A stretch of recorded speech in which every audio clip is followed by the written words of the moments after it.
اللہ اکبر اللہ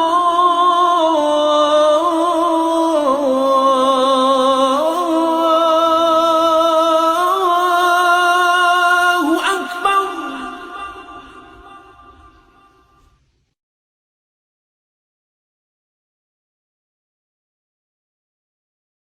آداب ناظرین، میں ہوں آپ کا میزبان عبد الواجد اور آپ دیکھ رہے ہیں تسنیم ٹی وی۔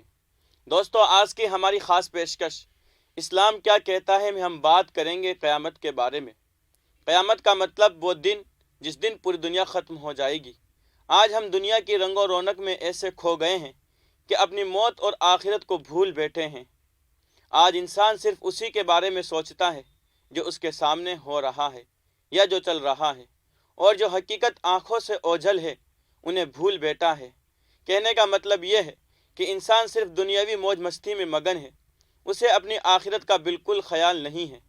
انسان کی یہی بھول اور لاپرواہی انسان کو جہنم کے راستے تک لے جاتی ہے۔ ہمیں جن حقیقتوں پر ایمان لانا ضروری ہے ان میں سے قیامت بھی ایک حقیقت ہے، اور جو قیامت کی حقیقت کو نہ مانے وہ مسلمان نہیں ہے۔ کبھی آپ نے سوچا ہے کہ آخر قیامت ہے کیا؟ کیا آپ نے اس کے بارے میں کبھی جاننے کی کوشش کی؟ اللہ نے ہماری ہدایت کے لیے قرآن مجید نازل فرمایا۔ الگ الگ انداز میں قیامت کے بیان موجود ہے۔ ہمیں وقت نکال کر قرآن میں موجود قیامت کے بارے میں جو بیان موجود ہے انہیں پڑھ کر سمجھنا چاہیے کہ آخر قیامت کے دن ہمارا کیا حال ہوگا۔ سورہ ذی الجلال میں اللہ نے فرمایا، جب زمین پوری طاقت سے ہلا دی جائے گی اور زمین پر سے پل پل میں اس میں موجود ساری چیزیں ختم ہونے لگے گی، اس قیامت کے دن انسان کہے گا یہ کیا ہو رہا ہے، زمین کو کیا ہو گیا ہے۔ اس دن اللہ پاک کے حکم سے زمین اپنی ساری خبریں بیان کر دے گی۔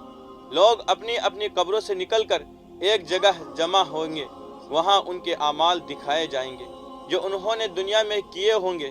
اس دن ہر چیز کا حساب ہوگا، ہر نیکی اور بدی کا حساب ہوگا۔ مطلب یہ ہے کہ انسان یہ نہ سمجھ بیٹھے کہ دنیا میں جو چاہے کر گزرو، کوئی حساب کتاب لینے والا کوئی نہیں ہے، مگر قیامت کے دن ہر کام جو آپ نے دنیا میں کیے اس کا حساب ہوگا۔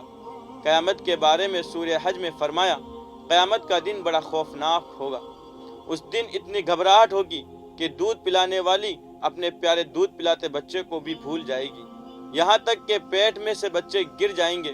لوگ مدہوش دکھائی دیں گے لیکن وہ کسی نشے میں نہیں ہوں گے، بلکہ قیامت کے جھٹکے سے ان کے دل پر ایسا اثر ہوگا کہ وہ سب کچھ بھول جائیں گے۔ اس دن اللہ کا ایسا عذاب دیکھنے کو ملے گا جس کے بارے میں سوچتے ہی رونگٹے کھڑے ہو جائے۔ سورہ حاقہ میں فرمایا، جب پہلی بار سور پھونکا جائے گا تو ایک ہی چوٹ میں زمین اور پہاڑ ٹوٹ ٹوٹ کر بکھر جائیں گے اور قیامت آ جائے گی۔ آسمان پھٹ جائے گا اور بکھر جائے گا، اس کے کناروں پر فرشتے ہوں گے۔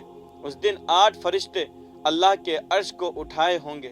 اس دن سبھی اللہ کے سامنے پیش کیے جائیں گے، ہمارا کوئی راز اللہ سے چھپا نہ رہے گا۔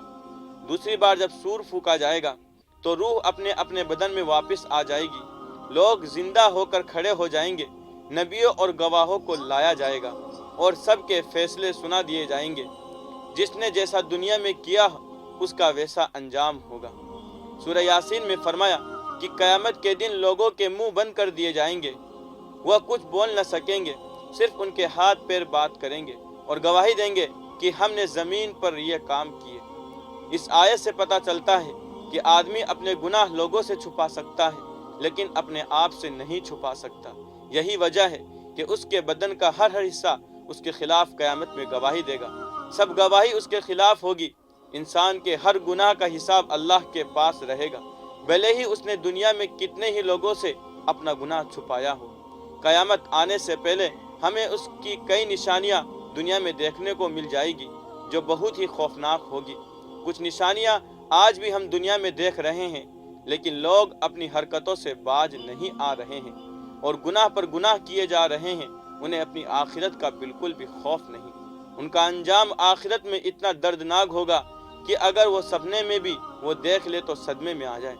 بہرحال ہمیں چاہیے کہ آج ہم جو بھی غلط چیز ہمارے آس پاس دیکھ رہے ہیں یا ہم خود ہی اسے کر رہے ہیں تو ہم اسے روکنے کی کوشش کریں، گناہوں سے بچیں اپنے آس پاس ہو رہی غلط چیزوں گھٹناؤں کو روکے اور اللہ سے اپنے گناہوں کی معافی مانگے تاکہ ہم اپنی آخرت سدھار سکے، کیونکہ دنیاوی زندگی تو ایک نہ ایک دن ختم ہو جائے گی۔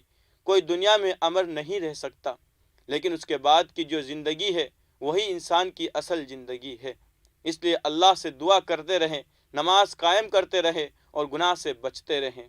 آج کی اس خاص پیشکش میں بس اتنا ہی۔ اگلے ایپیسوڈ میں پھر حاضر ہوں گے اسلام سے متعلق کوئی اور معلومات کو لے کر۔